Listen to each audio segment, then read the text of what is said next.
السلام عليكم ورحمة الله وبركاته. نحمد ونصلي على رسوله النبي الكريم وعلى آله وصحبه أجمعين. আমরা আল্লাহ সুবহানাহু ওয়া তাআলার দরবারে শুকরিয়া আদায় করি যে রব্বুল আলামিন আমাদেরকে পবিত্র জুমার দিনে আল্লাহ সুবহানাহু ওয়া তাআলার হুকুম পালন করতে আসার জন্য তৌফিক দান করেছেন। সে আল্লাহ পাকের শেখানো ভাষায় শুকরিয়া আদায় করছি, সবাই বলছে আলহামদুলিল্লাহ।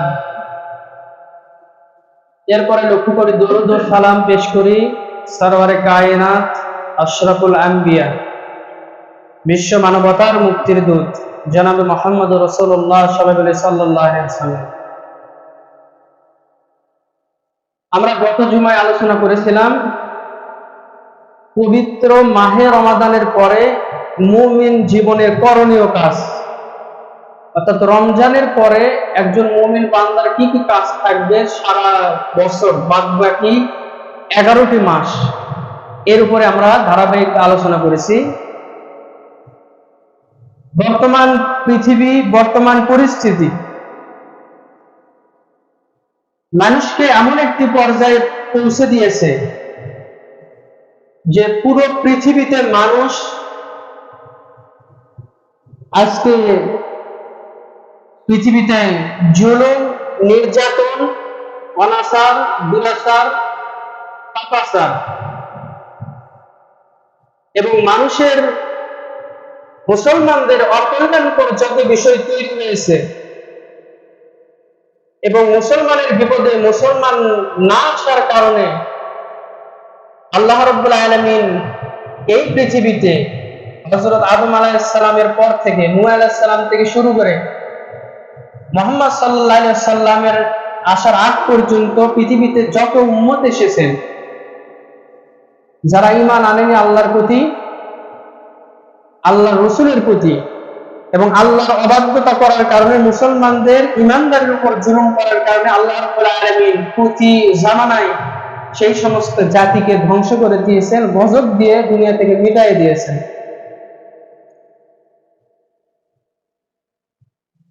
আজকে পৃথিবীতে মুসলমানেরা জর্জরিত, নিপীড়িত, নিষ্পেষিত। ফিলিস্তিনের মুসলমানদেরকে ইহুদিরা অত্যাচার চালিয়েছে সেই 70 বছরের অধিক সময় ধরে। ভারতের মুসলমানদের উপরে প্রকাশ্যে গোপনে নির্যাতন চলছে। এইভাবে করে পৃথিবীতে আজকে মুসলমানেরা নির্যাতিত, যার কারণে পৃথিবীতে আজকে আল্লাহ রাব্বুল আলামিন মুসলমানদেরকে সতর্ক করার জন্য, মুসলমানদেরকে সাবধান হওয়ার জন্য, ঐক্যবদ্ধ হওয়ার জন্য আল্লাহ পাক মুসলমানদেরকে সতর্ক করছেন। কখনো ভূমিকম্পের মাধ্যমে, কখনো জলোচ্ছ্বাসের মাধ্যমে, কখনো সাইক্লোনের মাধ্যমে, কখনো বন্যার মাধ্যমে, কখনো বা আসমান থেকে অত্যধিক তাপমাত্রা, সূর্যের কিরণ যেটা মানুষের সহ্যের বাহিরে, এগুলো দিয়ে আল্লাহ রাব্বুল আলামিন মুসলমানদেরকে সতর্ক করছেন।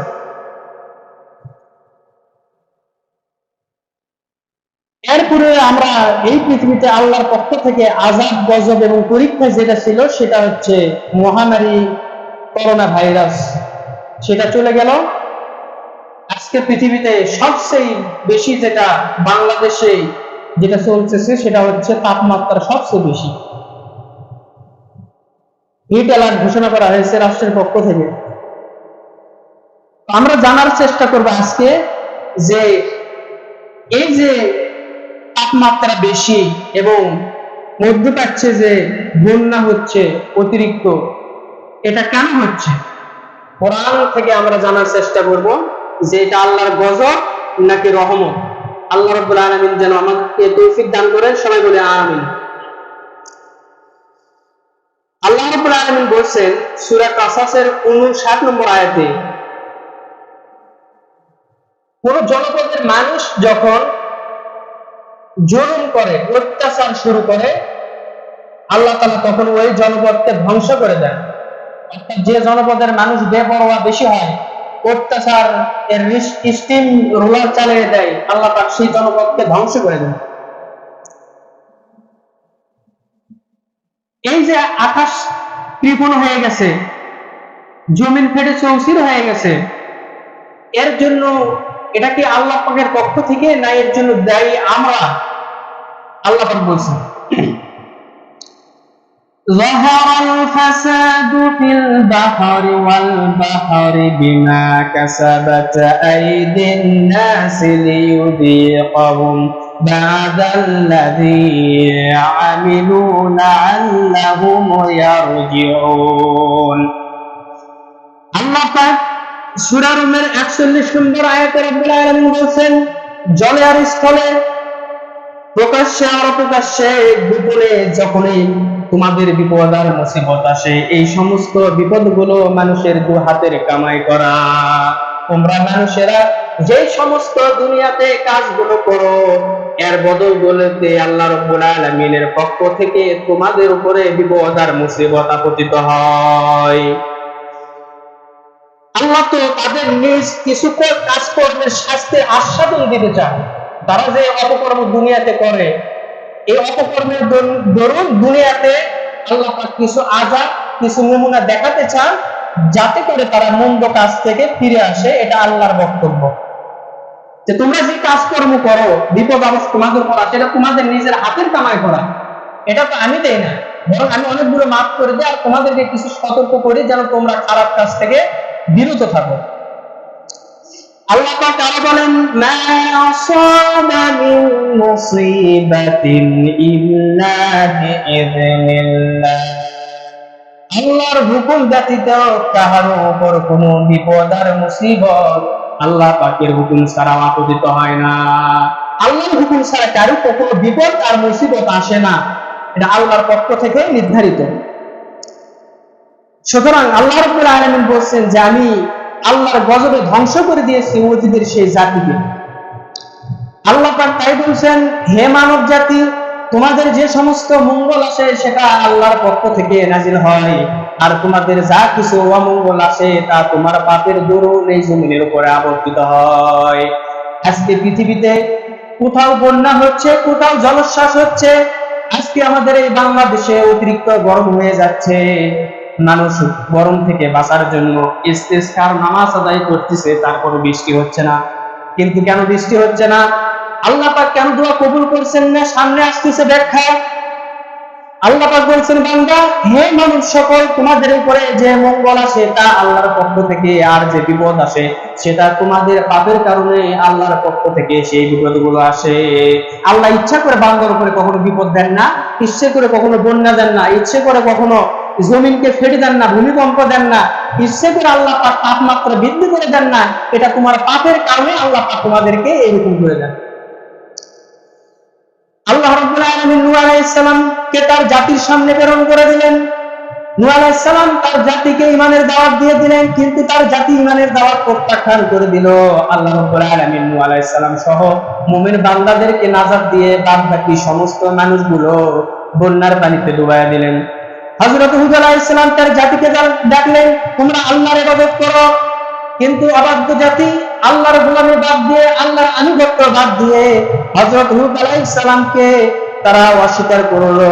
আল্লাহ রাব্বুল আলামিন এই অস্বীকারীদের উপরে আল্লাহ পাক পাথরের বৃষ্টি দিয়ে দিলেন, ঝড় তুফান দিয়ে দিলেন, আর আসমান থেকে আগুনের বৃষ্টি, তাপমাত্রা বেশি দিয়ে আল্লাহ পাক হুদ আলাইহিস সালামের অবাধ্য জাতিকে দুনিয়া থেকে ধ্বংস করে দিলেন। হযরত সালেহ আলাইহিস সালাম তার জাতিকে দাওয়াত দিলেন, হে আমার জাতি, তোমরা আল্লাহর ইবাদত করো, আল্লাহ ছাড়া কারো গোলামি করো না। আর আল্লাহ পাক যে উটনি দিয়েছেন, এই উটনিটাকে তোমরা কখনো জবাহ করো না। কিন্তু অবাধ্য জাতি আল্লাহর এই কথা শোনা মাত্র তারা আল্লাহর অবাধ্য হয়ে গেল, উটনিটাকে জবাহ করে দিল। আল্লাহ রাব্বুল আলামিন ভূমিকম্পের মাধ্যমে আল্লাহ পাক ওই জাতিকে উপর করে দিয়ে ধ্বংস করে দিলেন। হযরত শুআয়ব আলাইহিস সালামের জাতিকে আল্লাহ পাক কেন ধ্বংস করে দিলেন? আল্লাহ রাব্বুল আলামিন বললেন, শুআয়ব জাতিকে বলে দাও, আল্লাহ ছাড়া কারো গোলামি করো না, কারো আনুগত্য করো না, আর ভূপৃষ্ঠে ঝগড়া ফাসাদ সৃষ্টি করো না, ওজনে কম বেশি করো না, তাহলে তো আল্লাহর পক্ষ থেকে তোমাদের জন্য আযাব নির্ধারিত হয়ে যাবে। আজকে পৃথিবীতে মানুষ ওজনে কম বেশি করে না? করে নাকি বলেন? ওজনে ওজনে কম বেশি করে। যে বাজারে আপনি করতে যান সবাই একরকম না, ঢালাভাবে সবার কথা বলতেছি না। অনেক ব্যবসায়ী আছে ওজন ঠিক মতো দিয়ে দেয়, বরং নিজের থেকে আরো বেশি ওজনে বিস্তার দিয়ে দেয়। কিন্তু অনেক মানুষ আছে দেখবেন খুব সুন্দর মধুর আচরণ করে, 1 টাকা কম দেবো না, যদি কম দেয় কি আমাদের পেট থেকে দেন। আপনি ওজন ওখান থেকে নিয়ে আসে আরেক জায়গায় ওজন করবে, দেখবেন 100 গ্রাম কম হয়ে গেছে। আছে না এরকম? আছে।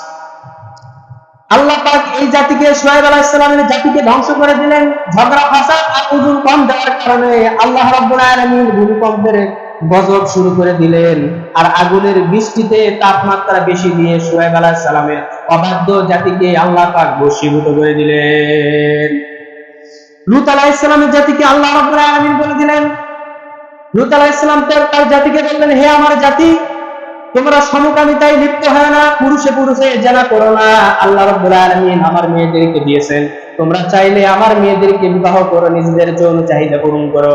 হযরত লূত আলাইহিস সালাম যখন তার জাতিকে এই কথা বললেন, লূত আলাইহিস সালামের জাতি বলল, লূত, তোমার কথা শোনার দরকার নাই, বরং আমরা যেটা চাই আমরা পুরুষের কাছে গিয়ে বেশি স্বাচ্ছন্দ্য বোধ করি, তোমার মেয়েদেরকে কোনো দরকার নাই।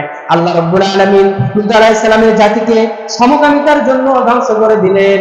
আল্লাহ পাক পৃথিবীতে নিদর্শন দেখায় দিলেন, এখনো জর্দানে ডেড সি রয়েছে, মৃত সাগর রয়েছে, লূত আলাইহিস সালামের জাতির সেই নিদর্শন। ডেড সি রয়েছে, মৃত সাগর, আল্লাহ পাক ওটা ওইভাবে করে রেখেছেন, সেখানকার পানি এখনো না। কোনো মানুষ যদি সেখানে গিয়ে যদি সাঁতার কাটতে চায় সে পারবে না, দেশে উঠবে সে। আল্লাহ পাক পুরুষে পুরুষে জেনা করার কারণে লূত জাতিকে আল্লাহ পাক ধ্বংস করে দিয়েছে। তাহলে আমরা দেখতে পাচ্ছি যে এক এক জাতিকে আল্লাহ পাক ধ্বংস করেছেন এক এক ভাবে, এক এক পাপের কারণে। হযরত মূসা আলাইহিস সালাম যখন ফেরাউনের কাছে দাওয়াত দিলেন, লা ইলাহা ইল্লাল্লাহু মূসা কালিমুল্লাহ, মূসা আলাইহিস সালাম যখন ফেরাউনের কাছে দাওয়াত দিয়ে গেলেন, হযরত মূসা আলাইহিস সালাম যখন ফেরাউনকে দাওয়াত দিলেন, ফেরাউন বললেন, আমি তো ইলাহ, আমি ছাড়া কোনো রব আছে কিনা জানো নাই। মূসা, তুমি আবার নতুন রব কোথায় থেকে হাজির করো? তুমি এই কথা যদি দ্বিতীয়বার বলো, মূসা, তোমাকে আমি জেলের মধ্যে বন্দী করে দেব।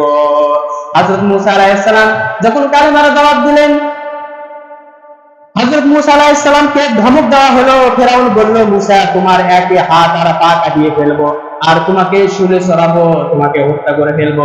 আল্লাহ রাব্বুল আলামিনের হুকুমে, মূসা আলাইহিস সালামের হুকুমে আল্লাহ রাব্বুল আলামিন ফেরাউনের জাতিকে কিভাবে প্রথম সতর্ক করলেন? প্রথমে আল্লাহ রাব্বুল আলামিন সেখানে দুর্ভিক্ষ দিয়ে দিলেন, ফসলের ক্ষতি করে দিল, পঙ্গপাল এসে সমস্ত জমির ফসল খেয়ে ফেলে দিল।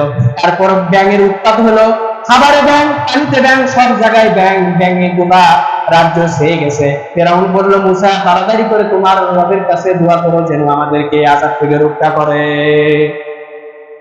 আল্লাহ পাক মূসা আলাইহিস সালামের দোয়াতে সে আযাব থেকে তাকে রক্ষা করে দিল। কিন্তু ফেরাউন নিজেকে খোদা বলে দাবি করেছে, সে কি আর সেই কথা শুনে আল্লাহর প্রতি ঈমান আনে? আল্লাহ পাক পঙ্গপাল থেকে, ব্যাঙের উপদ্রব থেকে রক্ষা করলো, কিন্তু তারা আবার সেই আগের কাজেই চলে গেল। তারা মূসা আলাইহিস সালামকে আবার হুমকি দিতে লাগলো। আল্লাহ রাব্বুল আলামিন মূসা আলাইহিস সালামকে রক্ষা করলেন। ফেরাউন আর তার দলবল নিয়ে মূসা আলাইহিস সালামের পিছনে ধাওয়া করে দিল। আল্লাহ রাব্বুল আলামিন মূসা আলাইহিস সালামের দরিয়ার সামনে এসে গেছে, ডান দিকে ফেরাউনের সৈন্য, বাম দিকে ফেরাউনের সৈন্য, পিছনে ফেরাউনের সৈন্য। মূসা আলাইহিস সালাম ভয় পেয়ে গেলেন, সামনে একমাত্র দরিয়া রয়েছে। আল্লাহ রাব্বুল আলামিন মূসাকে বললেন, মূসা রে, ভয় পাওয়ার কোনো কারণ নাই, তোমার হাতের যে লাঠি আছে সেই লাঠি দিয়ে দরিয়াতে আঘাত করো। সঙ্গে সঙ্গে দরিয়াতে আঘাত করলেন, আর সঙ্গে সঙ্গে 12টি কওমের জন্য 12টি রাস্তা আল্লাহ পাক মূসা আলাইহিস সালামকে তৈরি করে দিলেন। হযরত মূসা আলাইহিস সালাম তার সঙ্গী সাথী নিয়ে নদী পার হয়ে যখন ওপার হয়ে গেলেন, ফেরাউন যখন দলবল নিয়ে আসলো, ফেরাউন আর তার সাগরে নদীতে নেমে গেল, মনে করলো এই নদীটা পার হয়ে মূসা আলাইহিস সালামকে তাড়া করে যাবে। আল্লাহর হুকুমে যখন মূসা আলাইহিস সালাম যখন পার হয়ে গেলেন, আল্লাহ রাব্বুল আলামিন ফেরাউন আর তার সাথী সঙ্গীকে দরিয়ার ভিতরে পানিতে চুল্লি খায় দুনিয়া থেকে বিদায় করে দিলেন। পানির ভিতরে ফেরাউন আর সাথী সঙ্গীকে আল্লাহ পাক ধ্বংস করে দিলেন। ইব্রাহিম আলাইহিস সালাম যখন নমরুদের কাছে যখন দাওয়াত দিলেন কালেমা, যে তোমরা মূর্তি পূজা পরিত্যাগ করো, আল্লাহর গোলামি করো, তখন ইব্রাহিম আলাইহিস সালামের প্রতি নমরুদ নারাজ হয়ে গেল। তাকে কি করলো, যে একে অগ্নিকুণ্ডের ভিতরে নিক্ষেপ করো। সে আবার নতুন কোন খোদার দাবি করে, আমি তো নিজেই তো খোদা সেজে বসে আছি। নমরুদ যখন বলল, তখন ইব্রাহিম আলাইহিস সালামকে শাস্তি দেওয়ার জন্য অগ্নিকুণ্ডে নিক্ষেপ করা হলো। এই ঘটনা আমরা সবাই জানি। ইব্রাহিম আলাইহিস সালামকে যখন আগুনের ভিতরে ফেলে দেওয়া হলো, আকাশের ফেরেশতা বলল, ইব্রাহিম, আগুনের ভিতরে তোমাকে ফেলে দেওয়া হলো, তুমি আমাদের কাছে সাহায্য চাও। নমরুদের অগ্নিকুণ্ড সহ তার যত সাথী সঙ্গী রয়েছে সবাইকে দুনিয়া থেকে ধূলিসাৎ করে বিদায় করে দেয়। হযরত ইব্রাহিম আলাইহিস সালাম তখন কি করতে বললেন? ইব্রাহিম আলাইহিস সালাম বললেন, আমি তো এমন কোন অন্ধ আল্লাহর ইবাদত করি না যিনি বান্দার দুঃখ দুর্দশা দেখে বসে থাকেন। আল্লাহ রাব্বুল আলামিনের উপর যখন তাওয়াক্কুল করলেন, আল্লাহ রাব্বুল আলামিন আগুনের প্রতি নির্দেশ দিয়ে দিলেন, ইয়া নারু কুনি বারদাও ওয়া সালামান আলা ইব্রাহিম। হে আগুন, তুমি ইব্রাহিমের জন্য শান্তিদায়ক হয়ে যাও। বলেন, আগুনকে যদি আল্লাহ পাক এই কথা বলেন, আগুনের কি ক্ষমতা আছে ইব্রাহিমের এক কাঁচা পশম উঠতে পারে? আছে নাকি? আল্লাহ যদি হুকুম করে, আগুনের কোনো ক্ষমতা নাই ইব্রাহিম আলাইহিস সালামের শরীর পুরা তো দূরের কথা, একটা পশম পুরান। হযরত ইব্রাহিম আলাইহিস সালামের প্রতি আগুনের যখন এই নোটিশ হয়ে গেল, ফেরাউন তার প্রাসাদের ছাদে বসে দেখতেছে আগুন, আর ফেরাউন ইব্রাহিমকে জ্বালাতে পারে না। ফেরাউন নমরুদ তখন বলতেছে, হে আগুন, তোর কি বাহ্য শক্তি, জ্বালানোর শক্তি কমে গেল নাকি? আমার দুশমনকে কেন তুই জ্বালাতে পারিস না? আল্লাহ রাব্বুল আলামিন আগুনের জবান খুলে দিয়ে দিলেন। আগুন বললেন, রে নমরুদ, তুই শুদ্ধ তামাম পৃথিবী এই আগুন কুণ্ডের ভিতরে আয়, আমি তো তামাম পৃথিবী জ্বলে দিতে পারি। আমার প্রতি নোটিশ হয়ে গেছে, আমি আমার পৃথিবী ধ্বংস করে দিতে পারি, কিন্তু আল্লাহর খলিল ইব্রাহিমের এক কাঁচা পশম আমি আর পুরাতে পারি না। আল্লাহ রাব্বুল আলামিন ইব্রাহিম আলাইহিস সালামকে আগুন থেকে রক্ষা করে দিলেন। আর নমরুদকে কি করলেন? নাকের ভিতর দিয়ে একটা মশা দিয়ে গিললেন, আর তার মাথায় গিয়ে যন্ত্রণা শুরু হয়ে গেল। নমরুদ তখন তার সেনাপতি, তার সাথী সঙ্গী মন্ত্রীদের বলতেছে, তাড়াতাড়ি আমার যন্ত্রণা বেড়ে গেছে। মন্ত্রীরা বলতেছে, হুজুরের যন্ত্রণা বেড়ে গেছে, কি করা যায়? ডাক্তারদের তো কাজ হচ্ছে না, সমানে জুতা পিটা করো। তারপরে তার মাথায় জুতা পিটা করা হলো। খোদার দাবিদার ইব্রাহিম আলাইহিস সালামের সাথী সঙ্গীদের উপর অত্যাচারকারী বাদশাকে আল্লাহ পাক দুনিয়া থেকে জুতা পিটা করে বিদায় করে দিলেন।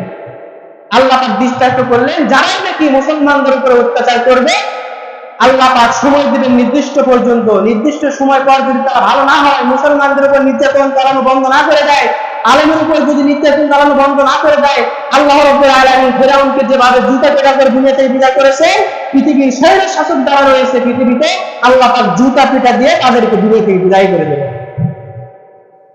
কিন্তু সময় লাগবে, ধৈর্য ধরতে হবে।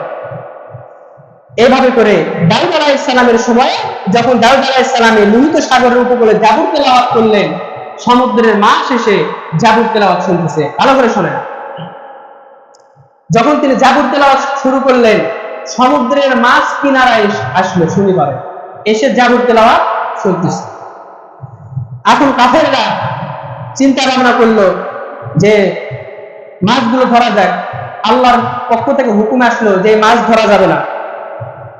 তখন তাদেরকে বাধা দেওয়া হলো যে শনিবারে মাছ ধরা যাবে না। তারা চালাকি করলো কি, শনিবারে যখন মাছ ধরা যাবে না, শনিবারে ঝাঁক দিয়ে রাখি, মাছগুলোকে আটকায় রাখে, রবিবারে শিকার করে আমরা খাবো। বুদ্ধি দেখে, আল্লাহ তো হুকুম করছে শনিবারে মাছ ধরা যাবে না, আমরা শনিবারে ধরবো না, রবিবারে কি করবো? মাছ ধরবো। তো শনিবারে মাছ আটকায় আর রবিবারে শুরু করেছে, আল্লাহর সঙ্গে চালাকি শুরু করে দিয়েছে।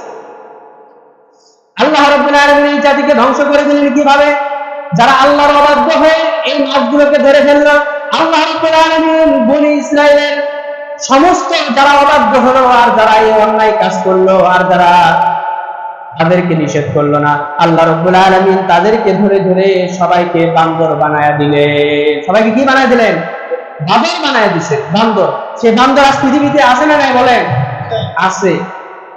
সেই বান্দর কোন বান্দর? যেটা অরিজিনাল বান্দর সেটা না, মানুষ রূপী বান্দর আছে আবার, যারা আল্লাহর হুকুম অহরহ লঙ্ঘন করে। এই ভাব করে আল্লাহ রাব্বুল আলামিন পৃথিবীর সমস্ত জাতিকে আল্লাহর অবাধ্যতার দরুন যে যেরকম অপরাধ করেছে সেই অপরাধের দরুন তাদেরকে আল্লাহ পাক ধ্বংস করে দিয়েছেন।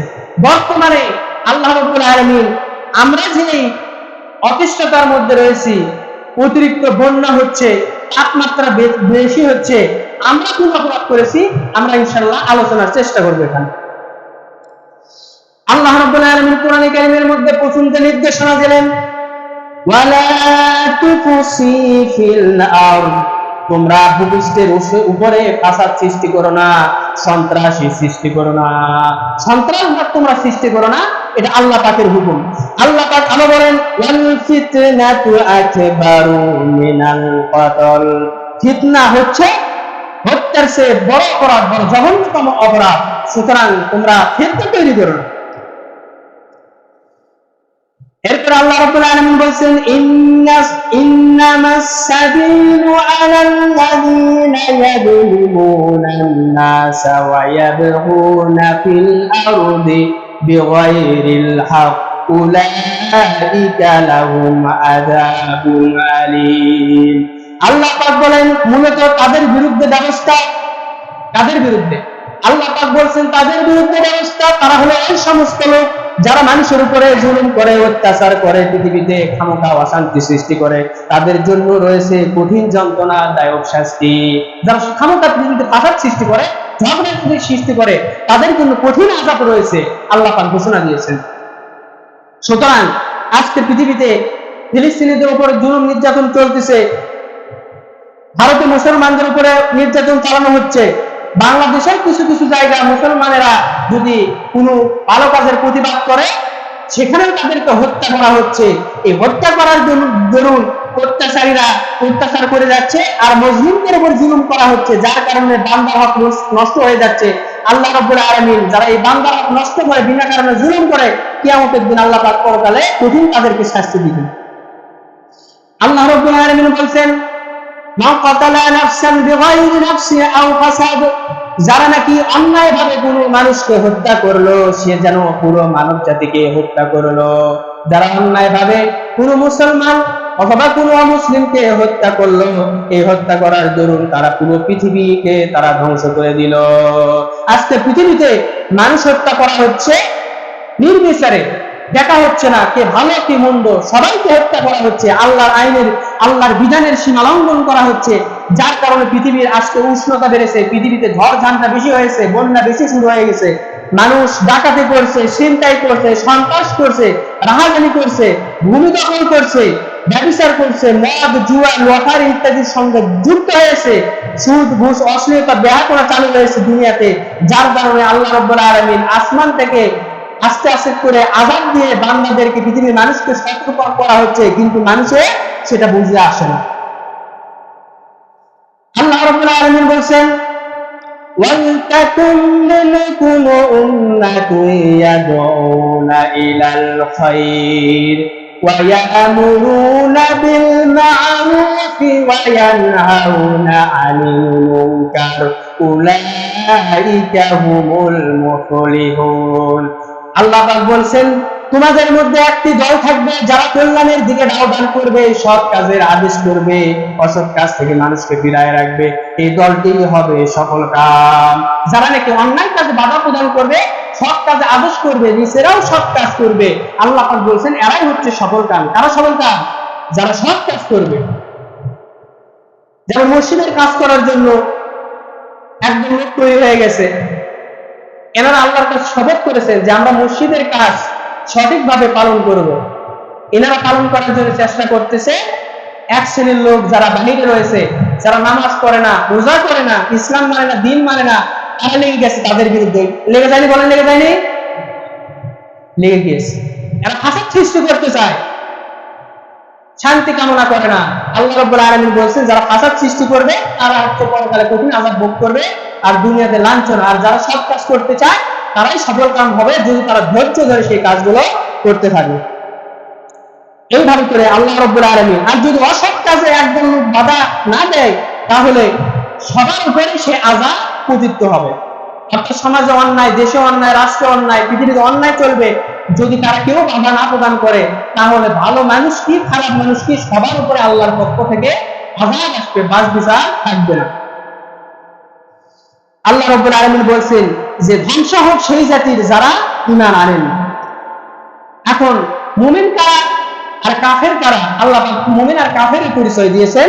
আল্লাহ পাক বলছেন الذين آمنوا يقاتلون في سبيل الله والذين كفروا يقاتلون في سبيل الطاغوت। আল্লাহ পাক বলেন যারা নাকি মুমিন, যারা নাকি ঈমানদার, তারা সংগ্রাম করে, লড়াই করে আমি আল্লাহর রাস্তায়। আর যারা নাকি কাফের, তাগুত, শয়তান, তারা লড়াই করে তাগুতের পথে। তাগুত হচ্ছে যেই শক্তি নিজেই শুধু আল্লাহর আইন অমান্য করে না, আল্লাহর হুকুম অমান্য করে না, অন্য কেউ যেন আল্লাহর আইন যেন না মানতে পারে, অন্য কেউ যেন ইসলামের শাসন না কায়েম করতে পারে, অন্য যেন ভালো কাজের কথা না মানুষকে বলতে পারে, অন্য যেন ইসলামের কথা না বলতে পারে, মসজিদে যেন ভালো কাজ না করতে পারে, তারা নিজেরাই করবে না, দুই একজন যেন সেখান থেকে সরে আসে, এই চেষ্টা যারা চালায় তারা হচ্ছে তাগুতের পথ, তারা শয়তানের পথে থাকে। আর মুমিন যারা, তারা সংগ্রাম করে আল্লাহর রাস্তায়, আল্লাহর পথে। এরপর আল্লাহ রাব্বুল আলামিন বলছেন ইন্না কাইদাশ শাইতানি কানা দাঈফা।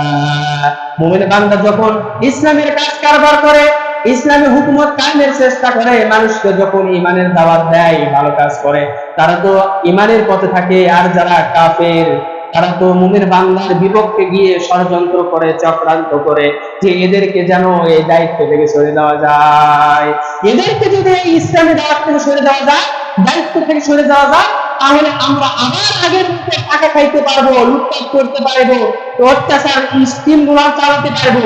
এইরকম যারা করে, এইরকম পরিকল্পনা যারা করে, আল্লাহ পাক সূরা নিসার ৭৬ নম্বর আয়াতে আল্লাহ পাক বলতেছেন ইন্না কাইদাশ শাইতানি কানা দাঈফা। শয়তান যে পরিকল্পনাগুলো করে, এই পরিকল্পনাগুলো খুবই দুর্বল। সুতরাং মুমিন বান্দা হতাশ হওয়ার কোনো কারণ নেই। আপনারা কি শুনতেছেন? আপনারা হতাশ হবেন না। যতই চক্রান্ত হোক ইসলামের বিরুদ্ধে, ইসলামী কর্মীর বিরুদ্ধে, যে ঈমান আনে মুসলমানদের বিরুদ্ধে, আল্লাহ পাক বলে দিচ্ছেন যে শয়তানের চক্রান্ত দুর্বল, শয়তানের চক্রান্ত দুর্বল, আর আল্লাহর চক্রান্ত সবচেয়ে শক্ত। আল্লাহ যদি ধরে লাঞ্ছনা করে ছেড়ে দেবে, কিন্তু মুমিন বান্দা যদি অটল থাকে, আল্লাহ পাক তাদেরকে দুনিয়াও সম্মান দেবেন, আখিরাতে সম্মান দিয়ে দেবেন। তাই আল্লাহ পাক বলছেন যে আমি প্রত্যেক কওমের কাছে রাসূল প্রেরণ করেছি, তারা আল্লাহর ইবাদতের দাওয়াত দিয়েছেন, আর শয়তানের দাওয়াত কাজগুলো বন্ধ করার জন্য তাদেরকে বলেছেন। আল্লাহ রাব্বুল আলামিন কোরআনুল কারীমের মধ্যে বলেন ওয়ালাকাদ বা'আসনা ফি কুল্লি উম্মাতির রাসূলা আন ইয়া'বুদুল্লাহা ওয়াজতানিবুত তাগুত। আমি প্রত্যেক জাতির জন্য রাসূল পাঠিয়েছি, তারা নিজেরা বলছে যে আল্লাহর গোলামি করো আর শয়তানের গোলামি করো না, তাগুতকে বর্জন করো। সুতরাং পৃথিবীর বড় বড় মুসলিম দেশে শয়তান তাদের কাজ চালায় যাচ্ছে। নামমাত্র মুসলিম রাষ্ট্র, মুসলিম ক্ষমতাধারী লোকগুলো মুসলমানদের উপরে অত্যাচার চালানো হচ্ছে, তারা নিজেরা বসে আছে আর ইহুদি কাফেরদের গোলামি করে যাচ্ছে। আল্লাহ পাক বলছে যে তারা শুধু চেয়ে দেখবে আর মুসলমানদের উপর অত্যাচার হবে তা নয়। আল্লাহ পাক তাদের সহ যারা অত্যাচারিত হয়েছে তাদেরকে মুক্তি করে দেবে, আর যারা নামধারী মুসলমান, মুসলমানদের বিপদ থেকে চুপ করে নিয়েছে, তাদের উপর আল্লাহর লানত, আল্লাহর গজব এসে যাবে, আর আল্লাহর পাকড়াও অতি কঠিন যন্ত্রণা দেয়। এইভাবে আল্লাহ রাব্বুল আলামিন দুনিয়াতে যারা রয়েছে, যারা আল্লাহর হুকুম অমান্য করে, তাদের উপর এইভাবে আযাব আসবে। সুতরাং আল্লাহ রাব্বুল আলামিন কোরআনে কারীমের মধ্যে বলেন যারা দুনিয়াতে ইন্নাল মুশরিকিনা হুম আসহাবুন নার, যারা সীমা লঙ্ঘনকারী তাদের স্থান জাহান্নাম। সুতরাং আমরা আমাদের নিজে গুনাহের জন্য আল্লাহর কাছে তওবা করব, আর তওবার করুন যে আযাব পৃথিবীতে শুরু হয়েছে, শাস্তি শুরু হয়েছে, বন্যা, অতিরিক্ত তাপমাত্রা, এটার জন্য আমরা চিন্তা ভাবনা করব যে এটা কেন হচ্ছে আল্লাহ পাক সামনে বলতেছে। আল্লাহ রাব্বুল আলামিন কোরআনে কারীমের মধ্যে বলেন কুল্লু নাফসিন যায়িকাতুল মাউত, প্রত্যেক প্রাণীকে মৃত্যুর স্বাদ গ্রহণ করতে হবে। এই পৃথিবীতে যার জীবনের অস্তিত্ব আছে, এই পৃথিবীতে যে একবার এসেছে তার মৃত্যুর স্বাদ গ্রহণ করতে হবে। আইনামা তাকুনু ইউদরিকুমুল মাউতু ওয়ালাউ কুনতুম ফি বুরুজিম মুশাইয়াদা। মরণ থেকে তুমি যেখানেই থাকো না কেন, মৃত্যু তোমাদেরকে ধরে ফেলবে। সুদীর্ঘ অট্টালিকার দুর্গের উপরে যদি তুমি থাকো না কেন, সেখানেই তোমাকে মৃত্যু পাকড়াও করবে। যখন আযাব এসে যাবে আল্লাহর পক্ষ থেকে, তখন ঘরের মধ্যে এসি দিয়ে বসে থেকে তুমি আল্লাহর আযাবকে কমাইতে পারবে না। এসি কতক্ষণ বসে থাকবেন? ফ্যানের নিচে কতক্ষণ থাকবেন? কারেন্ট কি সবসময় থাকবে? বলেন থাকবে? থাকবে না। এসি সবসময় চালাতে পারবে না। যেখানে থাকবেন না কেন, বিল্ডিং এর ভিতরে বাংকারে ঢুকে থাকেন না কেন, সেখান থেকে আপনি বাঁচতে পারবেন না। আল্লাহ রাব্বুল আলামিন বলেন, ইন্না বাতশা রাব্বিকা লাশাদীদ, বরং নিঃসন্দেহে আপনার মালিকের পাকড়াও, তার ধরা ভীষণ শক্ত। পুলিশ ধরলে নোয়ার সাগরের ওই পারে গিয়ে ছেড়ে দেবে, কিন্তু আল্লাহর যে ধরা, শক্ত মজবুত করে ধরা, আজকে আল্লাহ পাক ধরতেছে না তোমার আযাবের কারণে। এমন একটি সময় আসবে তোমার আযাবের কারণে আল্লাহ পাক তোমাকে পাকড়াও করবে, যে পাকড়াও থেকে আল্লাহ পাকের কাছ থেকে তোমার কেউ রেহাই দিতে পারবে না। সুতরাং আল্লাহ পাক বলেন, যারা সীমা লঙ্ঘন করছে, দুনিয়ার জীবনটা অপরাজিত দিবে, তাদের জায়গা জাহান্নাম হবে। সুতরাং বিশ্বের অধিকাংশ মানুষ নিজের নফসকে কন্ট্রোল করতে পারছে না। তাদের না আছে আখিরাতের ভয়, না আছে কিয়ামতের ভয়, যার কারণে তারা খাওয়া দাওয়া, বাড়ি বানানো, নারী, নাচ, গান, আমোদ ফুর্তি সবগুলোতে মত্ত রয়েছে, আল্লাহর হুকুম আহকাম পালন করতেছে না। যার কারণে পৃথিবীর উষ্ণতা দিন দিন বৃদ্ধি পাচ্ছে। আল্লাহর পক্ষ থেকে আসমানের আযাব আসবে। আযাব আসার পূর্বে মুসলমানদের জন্য, বান্দাদের জন্য সতর্ক, যে তোমরা আমার দিকে ফিরে আসো। যদি না আসো, যে সূর্য কিয়ামতের দিন সোয়া গজ নিচে আসবে, সেই সূর্য এখনো কত দূর আসেই নাই, সূর্যের স্থানে রয়েছে, তারপর তাপমাত্রা বৃদ্ধি পাচ্ছে। আল্লাহ বান্দাদেরকে সতর্ক করছেন, তোমরা সতর্ক হয়ে যাও। আল্লাহ রাব্বুল আলামিন এইভাবে করে প্রত্যেক নবী রাসূলের মাধ্যমে বান্দাকে সতর্ক করে দিয়েছেন যে তোমরা সতর্ক হয়ে যাও। এইভাবে আল্লাহ পাক বলেছেন যে তোমরা যারা ঈমান এনেছো, শোনো, তোমাদের উপরে আযাব কেমন আসবে, এই তাপমাত্রা কেন হচ্ছে, এত বেশি কেন হচ্ছে, ঠান্ডা পানি, এসি, বাতাস, এগুলো দিয়ে কেন কাজ হচ্ছে না, কেন বন্যা হচ্ছে, তোমরা শুনে নাও। আল্লাহ রাব্বুল আলামিন বলেন, ইয়া আইয়ুহাল্লাযীনা আমানু লা তাকুলু আমওয়ালাকুম বাইনাকুম বিল বাতিল। হে মুমিন বান্দাগণ, তোমরা একে অপরের সম্পদ অন্যায়ভাবে আত্মসাৎ করো না। ওয়ালা তাকতুলু আনফুসাকুম, আর একে অপরকে অন্যায়ভাবে তোমরা হত্যা করো না। এটা আল্লাহর বক্তব্য। কার বক্তব্য বলেন? আল্লাহর বক্তব্য। আল্লাহ পাক বলছেন, তোমরা একে অপরের সম্পদ অন্যায়ভাবে আত্মসাৎ করো না। সম্পদ আত্মসাৎ করা, ভোগ করা মানে আমাদের সমাজে গায়ে মনে হয় নাকি? আছে নাকি? মুসলমান বলেন আছে? আছে। দুই একজন যদি চুপ করে থাকে, তাহলে বুঝবেন আপনি ওই কাতারে আছেন। গোপনে গোপনে ভাতিজার, ভাই পাগল, ভাতিজা পাগল, বোন পাগল, মেয়ে পাগল, পাগল না, তারপরে পাগল সাজায়া নিজের সম্পত্তি নিজে ভোগ দখলের চেষ্টা করতেছেন। তাহলে আযাব কি এই তাপমাত্রা বাড়বে না কমবে? বলেন বাড়বে। ওয়ালা তাকতুলু আনফুসাকুম, আর অন্যায়ভাবে তোমরা একে অপরকে হত্যা করো না। পিতা মাতার সাথে সদ্ব্যবহার করো, দরিদ্রতা ভয়ে সন্তানকে হত্যা করো না। অশ্লীল বেহায়াপনা, গান বাজনা, এগুলো তোমরা করো না।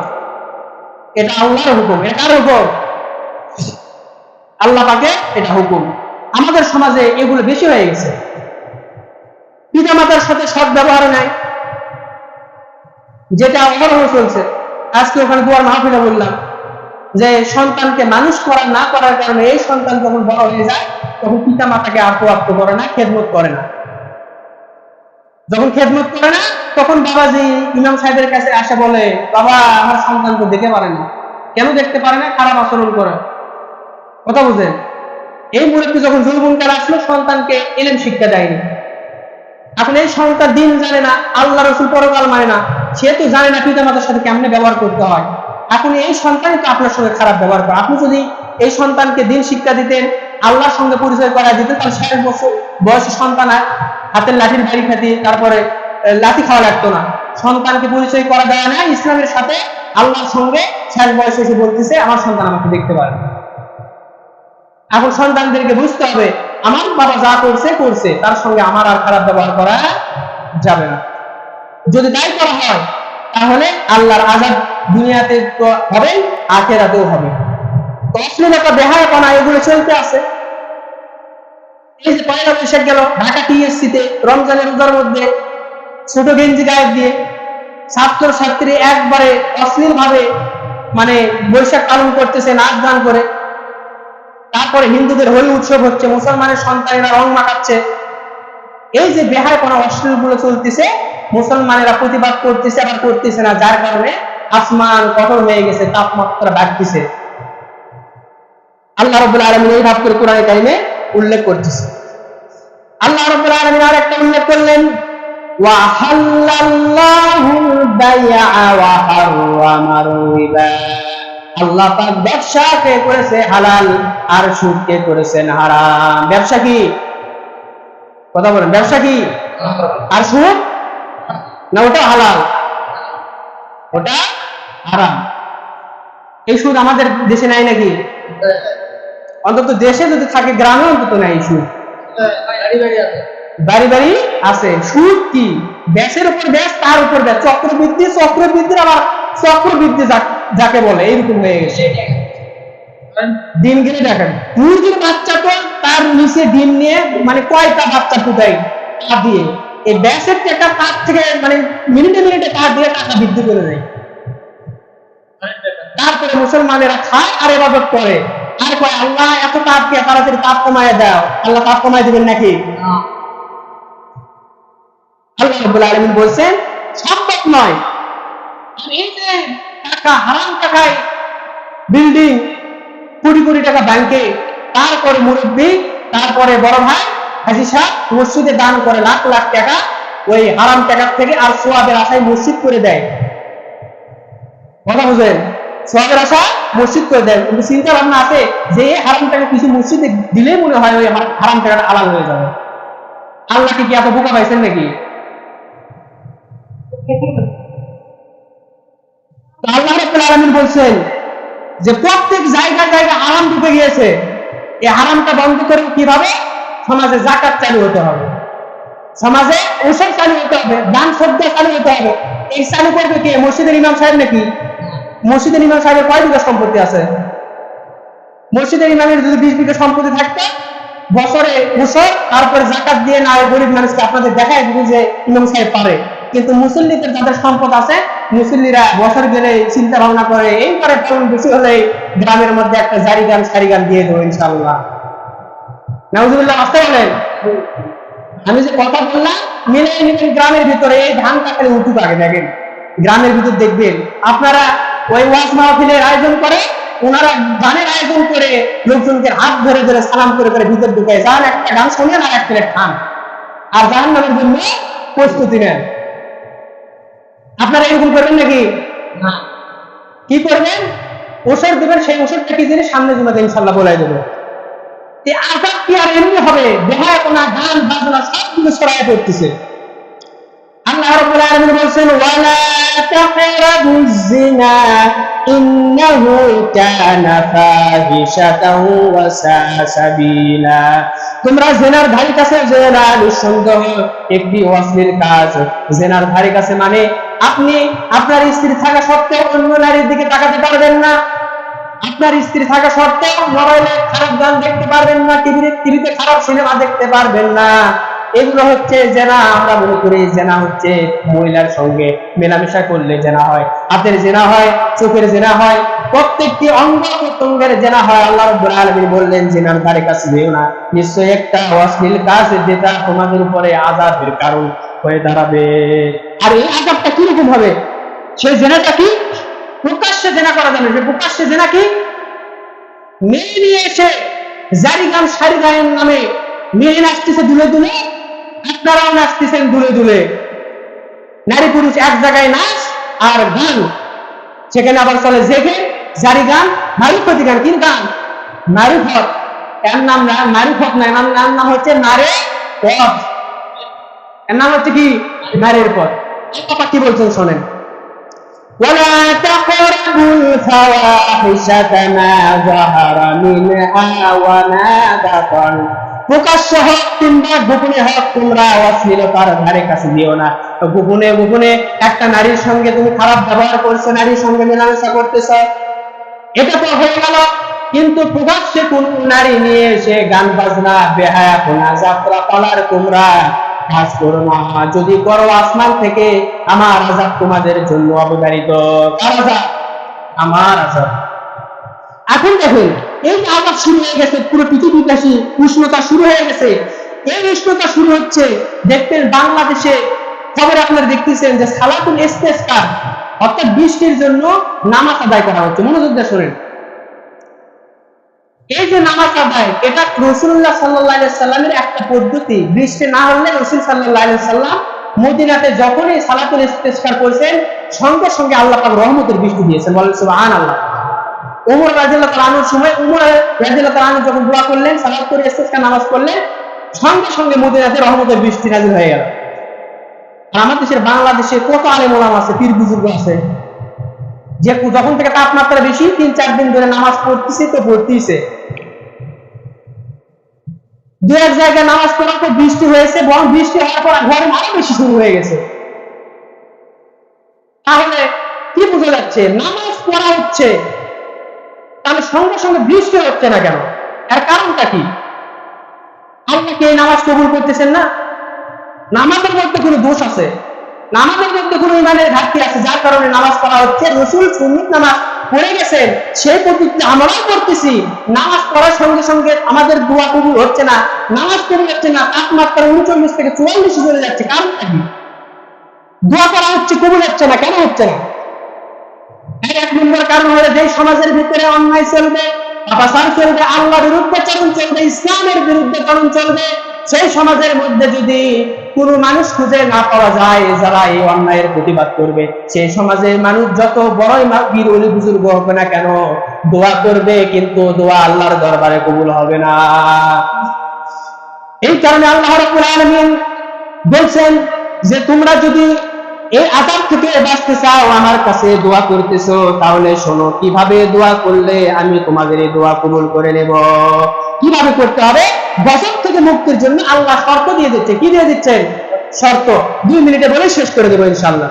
কারণ মানুষ বুঝতেছে না, মানুষ বলতেছে এত তাপ নামাজ পড়া হচ্ছে পারে মসজিদে, ইমাম সাহেব দোয়া করে চোখের পানি ফেলে দিচ্ছে, তারপরে দোয়া কবুল হচ্ছে না, কারণটা কি? এর 1 নম্বরের শর্ত হলো আল্লাহর প্রতি ঈমান আনতে হবে। আল্লাহর প্রতি কি আনতে হবে? কি আনতে হবে? কি আনতে হবে? সেই ঈমানটা কি আল্লাহ ছাড়া কারো গোলামি করা যাবে? যাবে না। আল্লাহর গোলামি করতে হবে, কোনো পীর সাহেবের মাজারের কবরের গোলামি করা যাবে না, পূজা করা যাবে না। যদি এটা করে তাহলে আপনি যতই আল্লাহর কাছে দোয়া করে আপনার দোয়াতে কোনো কাজ হবে না। এখন চিন্তা করেন, আমি তো ওই ব্যাপারে আছি নাকি? 2 নম্বরে আল্লাহর কাছে তওবা করতে হবে। আল্লাহ পাক যে গুনাহগুলো করেছি, জিনা করেছি, সুদ খেয়েছি, মিথ্যা কথা বলেছি, সন্তানের হক নষ্ট করেছি, বইয়ের হক নষ্ট করেছি, ভাতিজার হক নষ্ট করেছি, যত হক নষ্ট করেছি তার হকগুলো বুঝাইয়া দেব আল্লাহ, আর জিনাও করব না, হক নষ্ট করবে না, আমার তওবা তুমি কবুল করে নাও। 3 নম্বরে হারাম খাওয়া বর্জন করতে হবে। 4 নম্বরে মেনে চলতে হবে আল্লাহ রাসূলের হুকুম। এইটা মেনে যখন আপনি সালাতুল ইস্তিসকা করবেন, আল্লাহর কাছে দোয়া করবেন, চোখের পানি নাকে আসার সঙ্গে সঙ্গে আল্লাহ পাক আসমান থেকে বৃষ্টি দিয়ে দিবেন। এইভাবে কি দোয়া করা হচ্ছে? মসজিদের সভাপতি অমুক নেতা নামাজের দাঁড়াচ্ছে একবারে বুজুর্গ ইমামত নিয়ে, এখন ওই সেই ইমাম সাহেব যদি দোয়া করে, মুসা আলাইহিস সালামের সময় এক ব্যক্তি ছিল, মুসা আলাইহিস সালাম দোয়া করতেছে, দোয়া কবুল হয় না। কেন কবুল হয় না? আল্লাহ পাকের পক্ষ থেকে ইলহাম আসলে যে অমুক ব্যক্তি এখনো তওবাই করেনি, তোমার দোয়া কেমনে কবুল হবে? আল্লাহর কাছে সালাতুল ইস্তিসকা কবুল হবে, রহমতের বৃষ্টি আসবে, খুঁজে খুঁজে কি বের করেন এই সমস্ত মানুষ তারা তওবা করছে নাকি, তারপরে নামাজ পড়েন, আল্লাহ পাক তখন কবুল করবেন। আল্লাহ পাক এখান থেকে যেন আমাদেরকে তওবা করার শিক্ষা নেওয়ার তৌফিক দান করে। সবাই বলে